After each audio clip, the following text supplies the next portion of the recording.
Nabalitaan na ba ninyo ang tumitinding bakbakan, siraan, laglagan, silipan ng mga Duterte supporters at Duterte vloggers?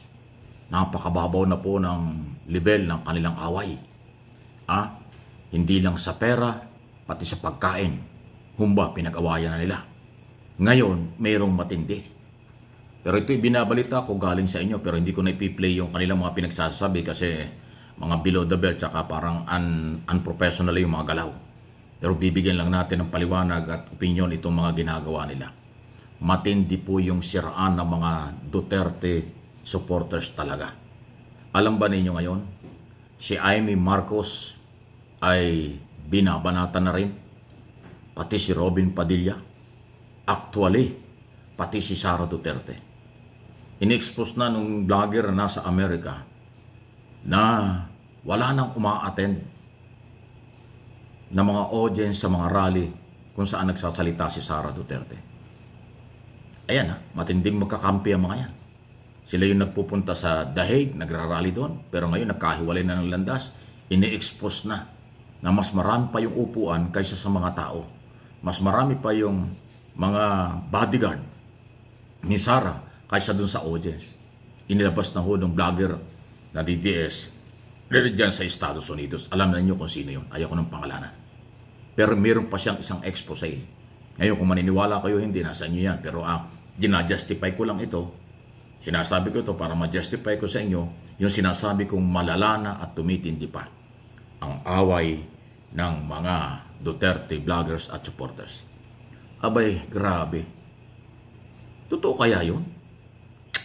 Nung madinig ko yun at may nag-forward sa akin ng video, kung totoo yan, may problema si Robin Padilla. Abay, sinabi po ng isang vlogger na kailang kakampi na yun daw mga box ng mga chocolate na kanilang nabibili dyan sa Europe, sa The Hague, kung saan man, pinapalitan ng laman. At nilalagyan daw ng cannabis. Tama ba pronunciation natin? Cannabis. Ano ba yung cannabis? Marijuana, di ba? Ganun. Para daw hindi maharang sa immigration at sa customs, akala ng taga-customs, tsokolate ang laman. Kasi ang box chocolate. Naku, mga taga-customs, delikado yan nalulusutan kayo. Kung totoo ito, hindi, mag-double time, mag-double check kayong mga taga-customs. Pagka yung mga Duterte supporters na galing sa The Hague, kasi merong expose ho yung kailang kasamahan dahil nag-away-away na sila na inilalagay daw sa kahon ng tsokolate ang cannabis para dalhin sa Pilipinas. Wow! Matindi yan. Matindi yan. Hindi biro. Di ba dyan sa Senado, stop ni Senador Padilla ang sinasabing nagmamariwana sa CR ng Senado, yung dating artistang si Nadia Montenegro na ngayon nag-resign na doon sa kanyang opisina as political officer. At ngayon controversial ang random drug test niya sa Senado. Saan galing ang marijuana? Galing ba sa Europe yan? Totoo ba yung sinasabi ng vlogger na inyong kaalyado? Ayan ang sinasabi. Pag yung magkakaalyado, magkakakampi, magkakasama sa racket at hanap buhay at kung anuman, pagka nag-away-awayan, talagang ilalabas nila ang kanilang mga ginawa. Kasi sabi ng kabilang vlogger, na DDS din, nangihingi daw ng pera yung vlogger na taga-Amerika kay Amy Marcos. Sabi niya, hindi totoo. Tapos bumalik. Ang sinabi naman,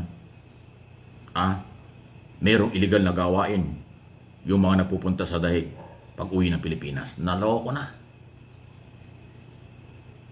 Meron naman dyan na nakikipag-away dahil sa pagkain. Yung humba, yung baboy, yung karne, yung lutong humba. Kinain hindi naman pala para sa kanya.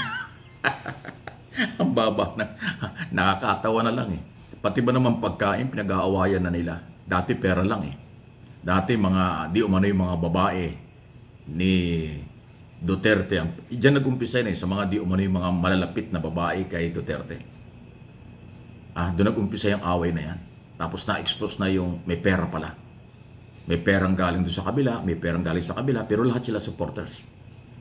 Hanggang sa nag-away na yung yung mga lehitimong Duterte, membro ng Duterte family lang nakakapasok dun sa kulungan. Yung ibang pamilya o ibang malapit sa kanya, hindi na. At yung mga vlogger ngayon, nagkanya-kanya na. Hanggang sa nag-away pati tungkol sa pagkain. Ganyan na nangyayari sa inyo.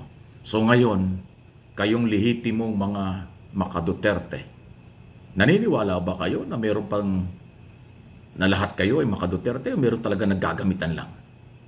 Ako napansin ko sa aking opinion analysis, mula nung makakulong si Kibuloy at makakulong si Duterte, nagkawindang-windang na sila.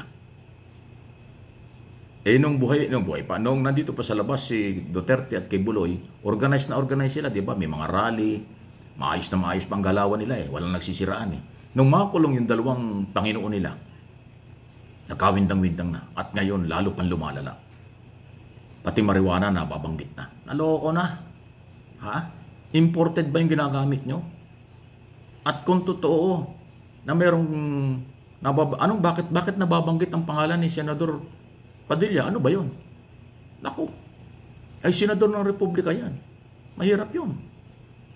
Kaya senador, magpaliwanag ka. May warning yung vlogger na nasa Amerika doon sa video, may nag-forward sa akin video, na gusto niyang ilabas ang katotohanan daw sa likod ng cannabis na inilalagay sa kahon ng tsokolate. Sino nagdadala rito niyan? Bakit nakakalusot sa customs? Naloko na, nagkawindang-windang na talaga kayo, ha? Ay, nako. Ano po inyong masasabi niyan? Hindi po intriga yan. Hindi po paninira yan. Ibinabalita ko lang sa inyo. Kasi hindi ako nagbabalita ng walang pinanguutan. Hindi ako nagbabalita kung walang katotohanan. Yung inyong away-away na yan ay hindi yan nakakatulong kay Duterte. Yung away-away niya yan, kayo-kayo ang nasisira. Kayo-kayo ang nagsisiraan. Kakaunti na nga lang kayo nag-aaway pa. Di ba? At ang inyong pinag-aawayan, tsokolate, cannabis, pera, babae, pagkain. Anak na. Walang pakialam ang taong bayan sa inyong mga pinag-aawayan. Walang pakinabang ang Pilipinas sa inyong pinag-aawayan. Walang pakinabang ang matitinong Pilipino sa inyong pinagkakaguluhan. Mga Duterte vloggers, Duterte supporters, anong nangyayari sa inyo? Nawala na yung tuluyang nawala na yung inyong credibility, yung inyong kredibilidad, yung inyong, ewan ko kung ano pinaglalaban nyo. Hindi kayo nakakatulong kay Duterte. Hindi kayo nakakatulong doon sa nakakulong sa dahig. Hindi kayo nakakatulong sa isa't isa. Kayo ay sama-samang sumisira sa inyong sarili. Kayo ay sama-samang papabagsak sa isa't isa. Good luck sa inyo. Ang mga Pilipino hindi na maniniwala sa inyo. Babaw na ng level ng inyong away.